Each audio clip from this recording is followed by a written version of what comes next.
नमस्कार, मी मयुरी आणि आपण पाहत आहात 7 स्टार न्यूज. वडिये रायबाग येथील रयत शिक्षण संस्थेच्या न्यू इंग्लिश स्कूल वडिये रायबाग या शाळेतील विद्यार्थ्यांना वडिये रायबाग गावातील देणगीदार पुणे येथील माजी नायब तहसीलदार बाळासाहेब पवार यांच्यातर्फे मोफत दप्तर, वह्या व इतर शैक्षणिक साहित्याचं वाटप करण्यात आले. विद्यार्थ्यांच्या शैक्षणिक प्रगतीसाठी तसेच गरजू विद्यार्थ्यांना शिक्षणासाठी प्रोत्साहन मिळावे या उद्देशाने हा उपक्रम राबवण्यात आलाय. यावेळी विद्यार्थ्यांना आवश्यक शैक्षणिक साहित्याचं वाटप करण्यात आले. यावेळी स्वतःच्या खिशात 1 रुपया नसताना व अंगावर फाटकी कपडे घालून नायब तहसीलदार सारख्या उच्च पदापर्यंत पोहोचलेल्या पवार यांनी विद्यार्थ्यांनी मन लावून शिक्षण घेऊन उज्ज्वल भविष्य घडवावे असे आवाहन केले. शाळेच्या मुख्याध्यापकांनी तसेच शिक्षक वृंदांनी बाळासाहेब पवार यांचं सामाजिक बांधिलकी जपत विद्यार्थ्यांना मदतीचा हात दिल्याबद्दल आभार मानले. विद्यार्थ्यांनीही या उपक्रमाबद्दल आनंद व्यक्त केलाय. या कार्यक्रमात शाळेचे प्रभारी मुख्याध्यापक, शिक्षक, शिक्षकेतर कर्मचारी, विद्यार्थी तसेच ग्रामस्थ उपस्थित होते. थोर देणगीदार पवार यांच्या निस्वार्थीपणे गेल्या 3 वर्षांपासून सुरू असलेल्या दातृत्वाच्या या उपक्रमाचे परिसरातून कौतुक होते. या कार्यक्रमासाठी पवार यांचे चिरंजीव डॉक्टर अभिषेक पवार उपस्थित होते.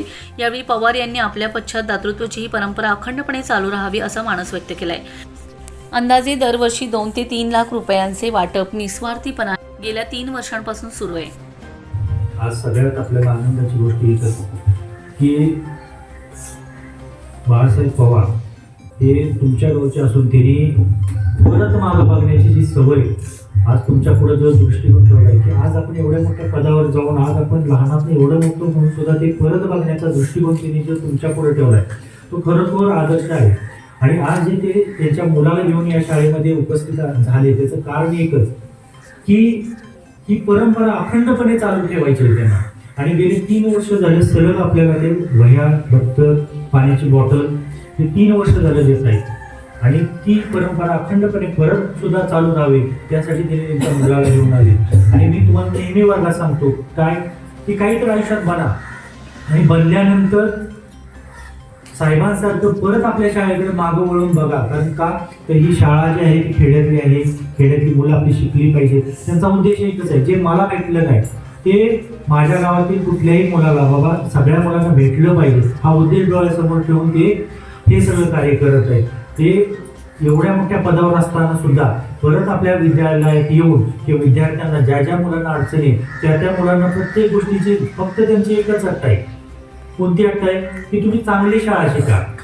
नाहीतर तुम्ही शाळा शिकणार नाही नुसतंच म्हणणार मला हे पाहिजे ते पाहिजे, तसं नाही. चांगली शाळा शिका. ज्याला काही फीची अडचण असेल, ज्याला कोणतीही अडचण असेल त्याला त्यांनी त्यात नाही सांगितले की मी ते सगळं करायला तयार आहे, पण तुम्ही शिकला पाहिजे, काहीतरी मिळवलं पाहिजे. आणि त्यांचा एक आदर्श आपण डोळ्यासमोर ठेवून आपण त्या पद्धतीने त्यांच्या बरोबरीने नाही पण त्यांच्या पाठोपाठ चालण्याचा प्रयत्न आपण सगळ्यांनी करूया. आणि ह्या विद्यालयाला त्यांनी नेहमीच सहकार्य केले, इथून पुढेही सहकार्य राहील. आमच्या शिक्षक, शिक्षकेतर कर्मचारी, मुख्याध्यापक, रयत शिक्षण संस्था, दक्षिण विभाग सांगली यांच्या मार्फत तुमच्या सगळ्यांच्या मार्फत त्यांचा अगदी मनस्वी मी आभार मानतो. पुढे मॅडम बोलते. Bureau report 7 star news.